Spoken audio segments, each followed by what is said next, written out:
Petilasan Sri Aji Joyoboyo. Kalian pasti tidak asing dengan nama Sri Aji Joyoboyo yang akhir-akhir ini sempat viral ramalannya di berbagai media. Saat ini saya sedang berada di petilasan Pamuksan Sri Aji Joyoboyo. Mari kita membahasnya sambil berjalan-jalan di sekitar Pamuksan Sri Aji Joyoboyo ini. Kabupaten Kediri, Provinsi Jawa Timur adalah wilayah kabupaten yang menyimpan sejuta wilayah sejarah khusus yang berkaitan dengan silsilah kerajaan Kediri kuno. Salah satunya adalah Komplek Pamuksan Sri Aji Joyoboyo yang terletak di Desa Menang, Kecamatan Pagu. Banyak orang berkunjung untuk berziarah, melakukan wisata religi hingga melaksanakan ritual untuk hajatnya masing-masing. Kawasan Pamuksan memang memiliki pesona dan nuansa spiritual tersendiri, tentu tak lepas dari sosok Sang Prabu Sri Aji Joyoboyo. Beliau dikenal dengan kesaktiannya yang mampu meramalkan masa depan. Ramalan tersebut dirangkum dalam kitab Jongko Joyoboyo atau Ramalan Joyoboyo yang sedikit banyak sudah terbukti kebenarannya. Disebut-sebut petilasan ini menjadi pusat sejarah dari cikal bakal berdirinya Kediri. Seperti apa kisah Pamuksan Sri Aji Joyoboyo yang awalnya berasal dari wangsit atau mimpi. Beliau adalah Raja Kediri pada masa keemasan. Petilasan merupakan suatu tempat yang dipercaya pernah disinggahi, didiami, atau tempat di mana terjadinya peristiwa oleh seseorang yang dianggap penting. Komplek inilah yang dipercaya sebagai tempat moksa Sri Aji Joyoboyo, dengan kata lain Pamuksan Sri Aji Joyoboyo. Beliau adalah sosok yang terkenal sebagai seorang raja pada zaman kerajaan Kediri.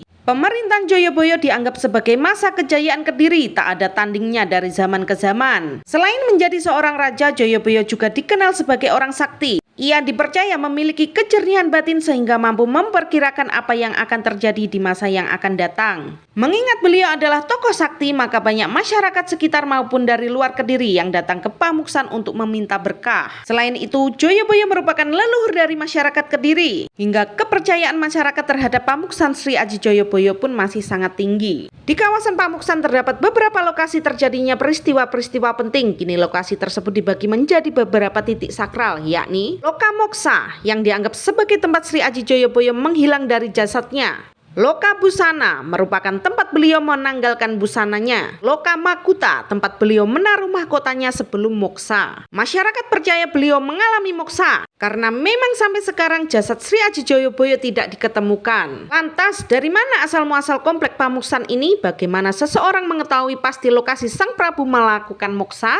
Berziarah seperti menghadap raja, para pengunjung yang datang ke Pamuksan biasanya melakukan serangkaian ritual yang berpusat di Loka Moksa. Sebelum memasuki Loka Moksa, para pengunjung harus melewati beberapa anak tangga hingga akhirnya sampai di depan 3 pintu. Meski 3 pintu tersebut memiliki rupa yang sama, namun setiap pintu memiliki makna yang berbeda. Masyarakat Jawa percaya bahwa manusia mengalami 3 alam kehidupan. Pintu paling kiri melambangkan alam kandungan, pintu tengah adalah alam nyata, dan pintu paling kanan merupakan simbol alam sukma atau alam akhirat. Karenanya para pengunjung yang berziarah disarankan masuk melalui pintu paling kiri, berdoa di pintu tengah, kemudian keluar melalui pintu paling kanan. Sebelum memasuki Loka Moksa, para pengunjung harus menjaga tata krama saat menghadap Sang Prabu, yakni dengan berlaku seperti menghadap seorang raja. Hingga kini nama besar Sri Aji Joyoboyo tidak hilang dimakan zaman. Meski sudah beratus-ratus tahun lamanya, kesaktian Sang Raja Besar Kediri masih dipercaya dan dipegang teguh oleh masyarakat, khususnya masyarakat Jawa. Sebagai tempat ritual para peziarah, Loka Moksa tak hanya kental dengan nuansa sakral saja. Terdapat pula sebuah mitos yang dipercaya kalangan peziarah. Bagi siapa yang mendapatkan bunga kantil usai berziarah, konon keinginannya atau cita-cita yang diinginkan bakal terwujud. Joyoboyo mampu meramal segala peristiwa di masa yang akan datang.